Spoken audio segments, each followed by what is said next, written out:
My name's Danielle, and my partner's Tani. This is our honors poetry project. The question we will be answering in this presentation reads as such. How does Amanda Gorman use poetry as a national outlet for collective trauma?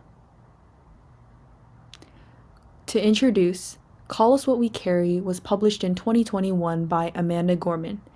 The anthology was a direct response to the COVID-19 pandemic.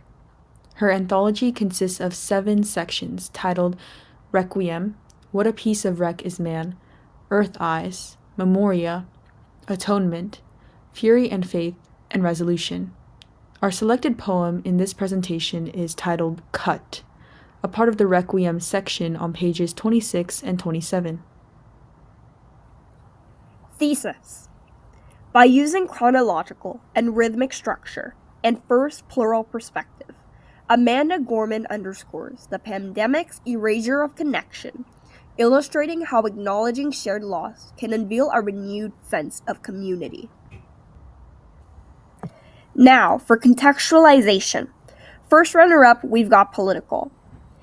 We've got here the youngest inaugural poet in U.S. history. Gorman is a national political figure whose poetry functions as a form of activism. She's notorious, and a lot of people know her for her works. Then COVID-19 exposed racial inequality.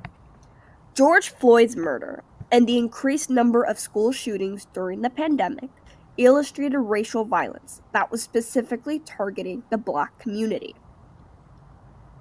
And lastly, Biden's 2021 inauguration symbolized hope after January 6th. This helped address the political discord following the January 6th Capitol attack. And it also positioned Gorman at the center, signaling that her vision of America is recognized as part of this national conversation. Now we've got cultural contextualization. Black Lives Matter protests highlight the collective grief surrounding loss. Black Lives Matter was an organization founded in 2013, and it was kind of amplified by the murder of George Floyd. It brought national attention to racial violence, as I mentioned previously, and the grief of these lost individuals. Social distancing norms impacted human connection. Pandemic mandates, such as 6 feet apart and quarantine, changed how people saw each other. This isolation not only affected the connection between individuals, but it affected themselves. And finally, for contextualization, we've got historical. There were 460,000 fatalities in the U.S. This is according to the National Center for Health Statistics. Additionally, the National Library of Medicine published a research paper analyzing the increasing trend of self-harm during the isolating times of the 2019 to 2021 pandemic. As we can kind of digest, national health was declining a lot, physically as well as mentally. The first section of Gorman's anthology is titled Requiem. A requiem is a traditional Catholic service dedicated to commemorate the dead. This mirrors poet Gorman's Catholic upbringing and belief system. Her choice to title the first section of her anthology as such introduces the need to recognize the loss and grief people experienced during the pandemic. Right underneath the title is a quote by Virginia Woolf. Woolf is a poet from the early 20th century whose work titled The Waves highlights the processing of grief through friendship following the loss of the character's friend's life. Here is a poem that we selected titled Cut and reads as such. Cut. There is no simple way to hurt. The real damage is damned, disrupted, inaudible. We must change this ending in every way. Disease is physiological death. Loneliness is a social one.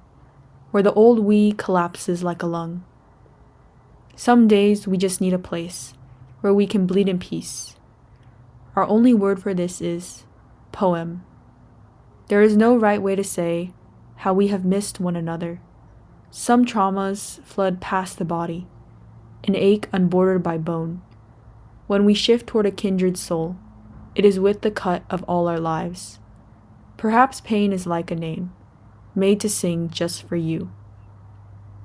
We issue an apology from our warbling palms. We are still hurt, but for now, we no longer hurt one another. There is no meek way to mend. You must ruin us carefully. The speaker's external structure consists of 5 stanzas split up by 3 asterisks in a separate line. Each of these stanzas acts like a component from a standard English essay consisting of an introduction, 3 body paragraphs, and a conclusion. Each of these stanzas also addresses a separate idea then. The speaker moves chronologically from the abstraction of collective grief and loneliness during the pandemic to the internalized desires to connect physically and emotionally with other people. The conclusion provides future implications for how the reader can heal from the loss of connection and humanness, in that the reader must ruin themselves and others carefully. Although to ruin something relates to its negative connotation in its typical use of describing the destruction of a city, the speaker pairs a word with a juxtaposing adverb carefully. The larger meaning of the pair then refers to the rekindling of social connection, as people must break down barriers of self-protection and confusion with more thoughtfulness and consideration for the emotional trauma they both have underwent following the pandemic. The inline rhyme in the 4th stanza, way to say, speeds up the pace of reading and reveals the need for connection. The idea of connection is also emphasized in the next line, how we have missed one another. The speaker expresses the collective desire for social gathering by combining both lines with one another in succession. Additionally, the lack of words that the speaker expresses here is reflected by the poet's statement that we were lacking language for how to grieve in an interview about her anthology. The speaker also collectivizes themselves, the poet, Amanda Gorman, and the reader through the use of we. The use of first-person plural we throughout the poem suggests that the inflicted cut, as is titled, is an experience that's combined, not singular. This experience is something of the past, however, as Gorman, or the speaker, uses missed, which is in past tense, rather than present or future. Therefore, this experience is something to reflect upon, something to move on from. Now, continuing our analysis, the major space between the first and second line, as you see here, mirrors the physical social distancing mandate of 6 feet during the COVID-19 pandemic. The speaker uses parallelism in repeating phrases starting with no, followed by a noun to provide a sense of rhythm. The rhythm highlights the emotional reality of the pandemic. Quoted by Gorman, characterized by emptiness, loss of identity, due to this lack of connection, we say, and trying to find some outlet for physical person-to-person contact.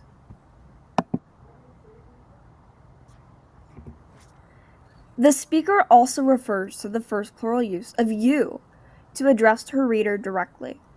Although she previously mentions the reader is a part of the collective trauma endured in we, the speaker adds nuance to this by interjecting we with you, which is much more direct.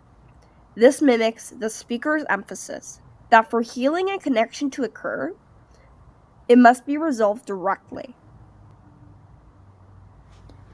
Amid political, cultural, and historical turmoil, Amanda Gorman provides modes of healing for distressed citizens of the U.S. and people all over the world through her use of poetry. One of such published poems in her 2021 anthology, Cut, exemplifies that healing is possible through collective awareness and sympathetic care for one another. And this is our works cited. Thank you so much for listening.